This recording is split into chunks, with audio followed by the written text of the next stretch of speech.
بسم الله الرحمن الرحيم. متابعينا الأعزاء، السلام عليكم ورحمة الله وبركاته. اتهمت روسيا الولايات المتحدة الأمريكية بخفض العتبة النووية من خلال التعجيل بنشر أسلحة تكتيكية في أوروبا. فماذا يعني ذلك؟ وهل يؤدي الأمر إلى مزيد من التصعيد المخيف في أوكرانيا؟ للإجابة عن هذه التساؤلات كونوا معنا حتى النهاية. يعيش العالم الآن على أطراف أصابعه حرفيا في ظل وصول الحرب في أوكرانيا التي اندلعت في 24 من فبراير شباط الماضي إلى مرحلة تهدد بتخطيها حدود أوكرانيا وتحولها إلى حرب عالمية ثالثة، أو كما وصفها الرئيس الأمريكي جو بايدن بأنها حرب نهاية العالم، رغم محاولته التخفيف من الفزع بقوله لاحقا إن الرئيس الروسي فلاديمير بوتين عاقل. لكن الرئيس الأمريكي لم يوضح كيف يمكن تفادي هذا الخيار النووي المدمر في ظل استمرار إرسال الدعم العسكري إلى أوكرانيا التي تحقق انتصارات ميدانية مهمة منذ مطلع سبتمبر أيلول بفضل ذلك الدعم الغربي. وفي الوقت نفسه إقرار بايدن وباقي الزعماء الغربيين بأن بوتين لن يقبل الهزيمة بأي صورة من الصور. وفي ظل هذه الأجواء المشحونة يختتم حلف شمال الأطلسي الناتو مناوراته النووية الأحد 30 أكتوبر تشرين الأول في شمال وغرب القارة الأوروبية، والتي كانت قد بدأت قبل أسبوعين بمشاركة 14 دولة من أعضاء الحلف وعددهم 30 بلدا ونحو 70 طائرة من مختلف الطرازات، وضمنها مقاتلات من الجيلين الرابع والخامس. ننتقل إلى السؤال الأهم: ما هي العتبة النووية التي تحدثت عنها روسيا؟ وجهت روسيا السبت 29 أكتوبر تشرين الأول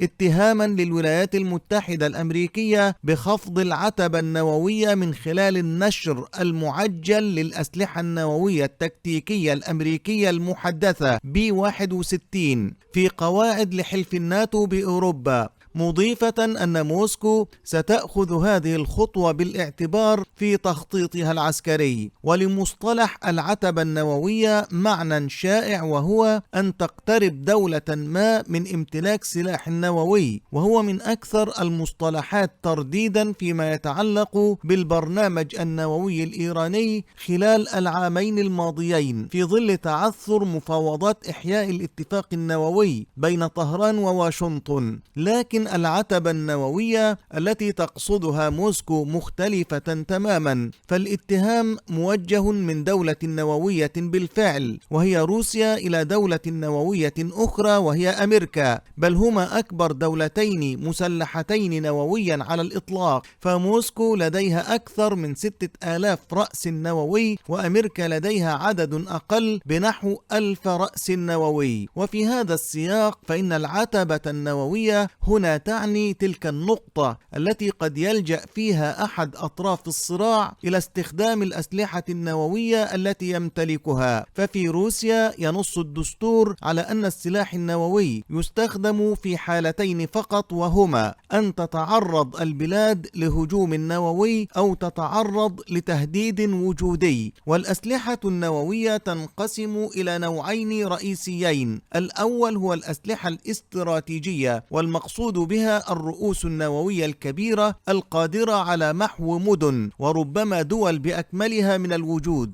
أما النوع الثاني فهو أصغر حجما وأقل تدميرا، ويعرف باسم الأسلحة النووية التكتيكية. والأسلحة النووية التكتيكية وهي أسلحة أقصر مدى، فهي تسافر لمسافة تصل فقط إلى 300 ميل، وغالبا ما تكون لها رؤوس حربية منخفضة القوة. على الرغم من ذلك يحمل بعضها كيلو طنا أكثر من قنبلة هيروشيما، وهي مصممة لتدمير الدبابات أو تشكيلات القوات في ساحة المعركة وليس القضاء على مدينة. وفي تاريخ الأسلحة النووية لم تكن هناك قط معاهدة ثنائية أو دولية تحد من تطوير أو نشر الأسلحة النووية التكتيكية في أي مكان. وخلال الحرب الباردة أنتج كل من الولايات المتحدة الأمريكية والاتحاد السوفيتي الآلاف من هذه الأسلحة، مع سيطرة موسكو على ما يصل إلى 25,000. لكن الآن تمتلك روسيا نحو 2000 ألفي سلاح نووي تكتيكي قيد التشغيل، بينما تمتلك الولايات المتحدة نحو 200 من هذه الأسلحة، تنشر نصفها في قواعد بإيطاليا وألمانيا وتركيا وبلجيكا وهولندا. ننتقل إلى السؤال التالي: لماذا نشرت أمريكا أسلحة تكتيكية الآن في أوروبا؟ أمريكا تسرع من خطة تخزين أسلحة نووية محدثة في أوروبا. تحت هذا العنوان نشر موقع مجلة بوليتيكو الأمريكية تقريرا ألقى الضوء على سعي واشنطن للتعجيل بنشر أحدث أنواع أسلحتها النووية التكتيكية في قواعد لحلف الناتو بأوروبا، وهو ما أثار تساؤلات بطبيعة الحال تتعلق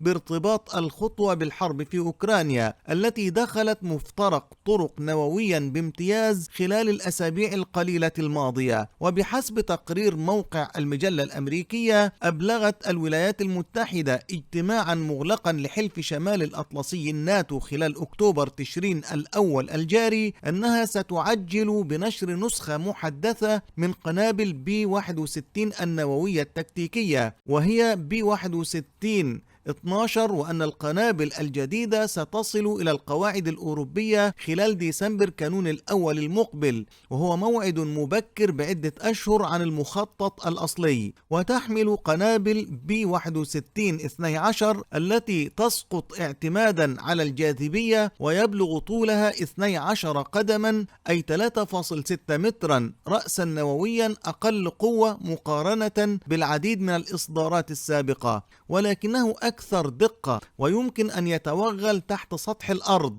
وفقا لبحث أجراه اتحاد العلماء الأمريكيين نشر في عام 2014. يأتي هذا التقرير عن الخطوة الأمريكية بشأن قنابلها النووية التكتيكية متزامنا مع الجدل المتصاعد بشأن احتمال تفجير قنبلة قذرة في ساحة الحرب، وسط اتهامات متبادلة بين روسيا وأوكرانيا بشأن الطرف الذي يستعد لارتكاب تلك الجريمة المفزعة. كانت روسيا هي من وجهت اتهامات لأوكرانيا بالاستعداد لتفجير تلك القنبلة القذرة في ساحة المعركة، على الأرجح في خرسون، لتلقي باللوم على موسكو، لكن كييف وواشنطن وباريس ولندن رفضت الاتهامات الروسية ووصفتها بأنها استعداد روسي للإقدام على تلك الخطوة كي توقف تقدم القوات الأوكرانية في منطقة خرسون، وهي واحدة من 4 مناطق كانت روسيا قد أعلنت ضمها رسميا بعد استفتاءات أجرتها هناك. لكن وزارة الدفاع الأمريكية البنتاغون رفضت الربط بين نشر القنابل النووية التكتيكية في أوروبا والحرب في أوكرانيا، وقالت إنها لن تناقش تفاصيل الترسانة النووية الأمريكية، وإن فرضية مقال بوليتيكو خاطئة، لأن الولايات المتحدة الأمريكية وضعت خطط تحديث أسلحة B61 النووية منذ وقت طويل. ننتقل إلى السؤال التالي: كيف ترى روسيا هذا التحرك الأمريكي؟ لكن روسيا بطبيعة الحال ترى أن التعجيل الأمريكي بنشر النسخ الأحدث من الأسلحة النووية التكتيكية في قواعد الناتو بأوروبا يرتبط بشكل مباشر بالحرب في أوكرانيا، إذ قال نائب وزير الخارجية الروسي ألكسندر جوريشكو لوكالة الإعلام الروسية المملوكة للدولة: لا يمكننا تجاهل خطط تحديث الأسلحة النووية، تلك القنابل ذات السقوط الحر غير الموجهة التي في أوروبا. وأضاف جوريشكو: تقوم الولايات المتحدة بتحديثها وزيادة دقتها وتقليل قوة شحنتها النووية، أي إنها تحول هذه الأسلحة إلى أسلحة لميدان المعركة، وبالتالي تخفض العتبة النووية بحسب رويترز. وأضاف أنه على موسكو أيضا أن تضع في الحسبان مقاتلات F-35 التي تصنعها شركة لوكهيد مارتن، ويمكن استخدامها في إسقاط مثل هذه القنبلة. وأضاف أن حلف شمال الأطلسي عزز بالفعل الأجزاء النووية في تخطيطه العسكري، مشيرا إلى أن الحلف اتخذ بالفعل قرارات لتعزيز العنصر النووي في خططه العسكرية. أما سفير روسيا في واشنطن فقد قال السبت 29 أكتوبر تشرين الأول عبر تليجرام إن القنابل B61 الجديدة لها أهمية استراتيجية، حيث إن الأسلحة النووية التكتيكية الروسية مخزنة، لكن هذه القنابل الأمريكية ستقطع رحلة قصيرة فقط لتصل إلى حدود روسيا. ووفقا لمراجعة للموقف النووي لعام 2022 نشرت الخميس 27 أكتوبر تشرين الأول، ستعزز الولايات المتحدة الأمريكية الردع النووي بطائرات F-35 وقنابل B-61-12 وصواريخ كروز تطلق من الجو ومسلحة نوويا. وتأتي هذه الحرب الكلامية النووية في ظل أوضاع أكثر خطورة حتى من أزمة الصواريخ الكوبية، خصوصا أن روسيا ستبدأ مناوراتها النووية خلال أيام بعد أن أنهى الناتو مناورته النووية أيضا. فالرئيس الروسي بوتين قال مرارا إن روسيا ستدافع عن أراضيها بكل الوسائل المتاحة وضمنها الأسلحة النووية إذا تعرضت للهجوم. وقال بايدن في 6 أكتوبر تشرين الأول إن بوتين جعل العالم أقرب إلى هرمجدون